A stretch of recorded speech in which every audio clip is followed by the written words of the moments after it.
My boyfriend uninvited me from our vacation because his female best friend didn't want to be a third wheel, so they went on a one-on-one trip to Costa Rica instead, and he can't understand why I'm upset with this.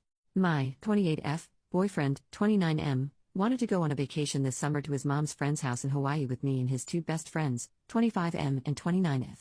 We had been planning on this all spring, and at some point, 25M dropped out of the trip, leaving just the three of us. For context, my boyfriend and I have been going out for about 9 months now, and it's been serious.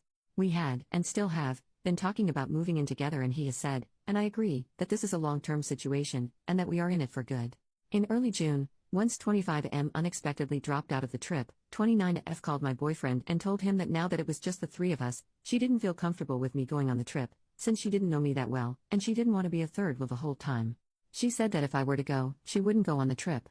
Without ever telling me that this was happening, they changed the plans and made it a trip just the two of them, and they changed the location to a beach in Costa Rica.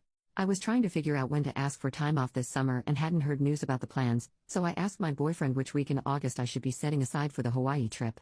He let me know that, actually, he had talked to his friend and that she didn't want to go if I were going, so he was going to go alone with her to Costa Rica. He said that we could go another week later, maybe to Mexico City or something. I was upset, and tried to talk with him about how the situation made me feel, especially since this wasn't a case of a separate trip being set up ahead of time. This was a case of me being invited and then uninvited from a week-long tropical vacation with a girlfriend of his who I had never met before. We eventually decided to do a trip together to Copenhagen, which we have both wanted to visit, as some sort of compensation. I also asked to meet her, so that I could feel more comfortable with the trip. We spent the 4th of July going to see her and her boyfriend in the city where they live, and although it was nice to put a face to a name, it was ultimately a very cold trip, and she was not at all welcoming to me.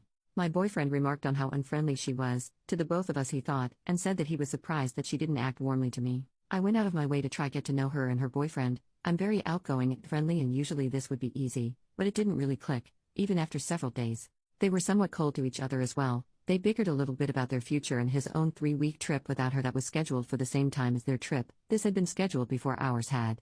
This had been my effort to feel better about the trip, so I told my boyfriend that I still didn't feel comfortable with things, and that I was feeling insulted by the way that it was handled.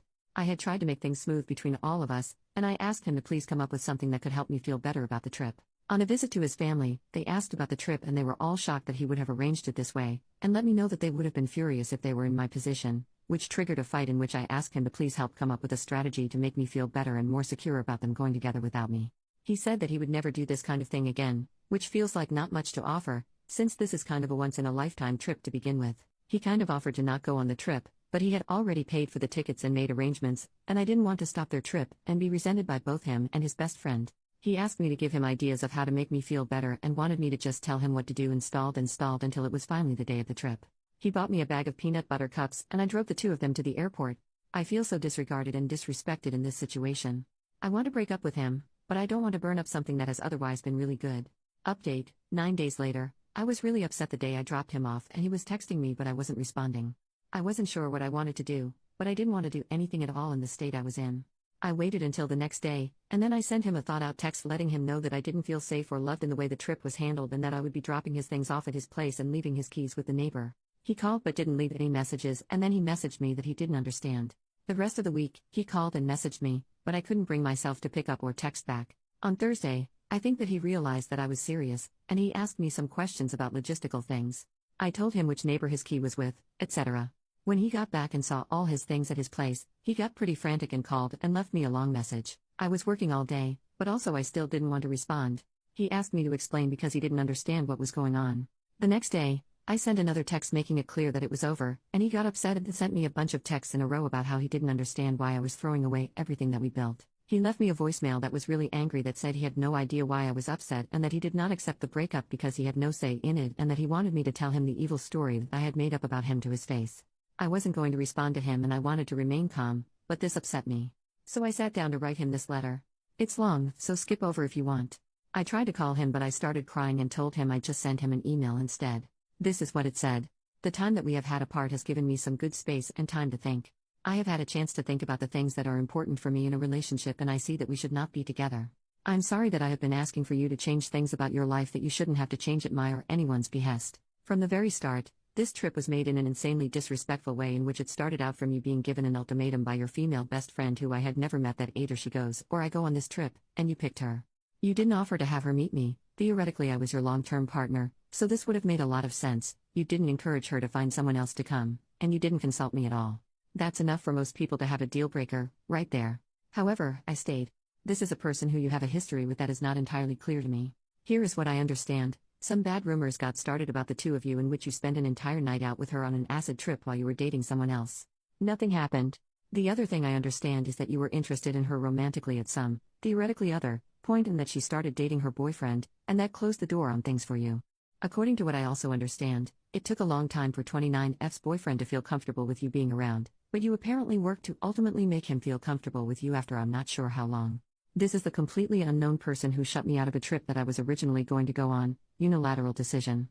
You did not tell me this was happening until I asked when the trip to Hawaii would be. You purchased tickets in another very disrespectful situation in which I have cooked dinner and have guests present, and you choose to go into my room for well over an hour to select tickets with her, and in which I repeatedly ask you to please come to dinner because you say it will just be a few more minutes each time. There is absolutely no reason for doing it at that time and in that situation, seeing as how she is in the same time zone as us and has a 9-to-5 job. This makes me feel sick to my stomach. So, to make myself feel better about this whole arrangement, I tell you that I want to meet this person. On my request, we arrange a trip to go meet her and her boyfriend, a brief trip in which they are, and you explicitly agree, inexplicably cold. The first conversation that we have is one in which 29F and her boyfriend argue about how she DM'd him while he was already in a relationship and got him to date her instead. You tell me about conversations that 29F has had with you recently in which it seems implied that there is some real instability in their long-term relationship, stuff about kids and dogs. I have a discussion in which I let you know that I see that and that it worries me. Meanwhile, I am still wanting all of this to work out for you and for me and for her. I, at this point, am planning on being with you for the long term and see no benefit in telling you to not go on a trip with your best friend.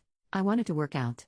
But each and every interaction surrounding this trip chips away at my ability to handle it, the conversations that seem to go nowhere, etc. Your dad, your mom, and your grandparents are all very surprised when we tell them about this trip. It is becoming very obvious that this is a dangerous trip to make with the fragility of our relationship. 29M, we had only been together for 9 months. How long did it take before 29F's boyfriend was comfortable with you hanging around? Much less going on a one-on-one international tropical vacation in which he was uninvited because of your request. We go over it with friend at the rock climbing gym. We go over it in the car. We go over it while we're booking our Airbnb for Copenhagen. We go over it when I tell you that I still feel uncomfortable and I do not feel good about the trip. Talk about repeatedly saying something. Although I ask for you to help me, you actually ask me instead to come up with what would make me feel better. Surprisingly, I have no ideas either. Ultimately, it appears that the original plan to meet at my place and hang out and do a game night before you two go on the trip has been cancelled, and 29 will be staying at my place, but not hanging out with us at all beforehand. You attribute it to you not bringing it up with her early enough. This is apparently not something that was discussed even 2 nights before the trip. This upsets me. You do not know what to do. I don't blame you. At this point, it was well out of hand. I don't know what to do either. There is no good solution that I can think of besides waiting for the trip to be over. I tell you that either I have to get over it, or I have to break up with you, and that I don't want to break up with you. But my ability to get over it is rather worn down. She arrives at my place very late, and we wake up the next morning for me to take the two of you to the airport. After all of this lead up, I know that you can tell how unhappy I am. I fully absolutely know you can tell how unhappy I am. You leave, and when I don't respond to your text messages, you text me to tell me that you hope I'm okay and you're going to bed. No call. The rest of the week was rough. My text to you was met with, essentially, I'm sorry you feel this way. You tell me that I'm being unfair. There is no acknowledgement, and there still has been none, that this trip to a freaking honeymoon destination, as we have discussed before, could be a crazy and horrible thing to go through with, even with my quasi-blessing. This is not something that people in relationships have to deal with. This is not something that people in relationships do, besides 29F, I guess. In the end, all of this is to say that I have felt serious emotional needs go seriously unmet in a way that is a deal-breaker for me. There have been some wonderful, very positive times, but there has been an unnecessary amount of heartache and suffering for me over things that come down to what I can only assume are personal differences. I cannot handle your relationship with 29F, and I suppose I could ask you to pick between her and me, but that's not what I want to do. I want you to have your best friend, and I want to leave. I did love you, but I am not about to fight this fight and hear you tell me that I'm crazy for not seeing how totally platonic everything is for the rest of my life. It seems like trying to convince someone to like different food, or to have a different favorite color. I am not happy in this, and I do not want to feel these feelings any longer. There is no need for this to be mutual. I do not need your permission to break up with you. He wrote me back an apologetic email in which he accepted responsibility for most things without any argument, except he denied anything that had to do with his relationship with her making me feel uncomfortable, and he denied that I would not be able to handle their relationship. He said that the only thing that made their trip bad for me was my own perspective. I wrote him back that trust has to be built and that he put too much strain too early on a relationship in which we had not developed that trust. He agreed and apologized. For me, it ended on a pretty amicable note, but this style of relationship really doesn't work for me, and I don't feel like his responses to me really healed or changed anything significantly. I stand by my decision at this point.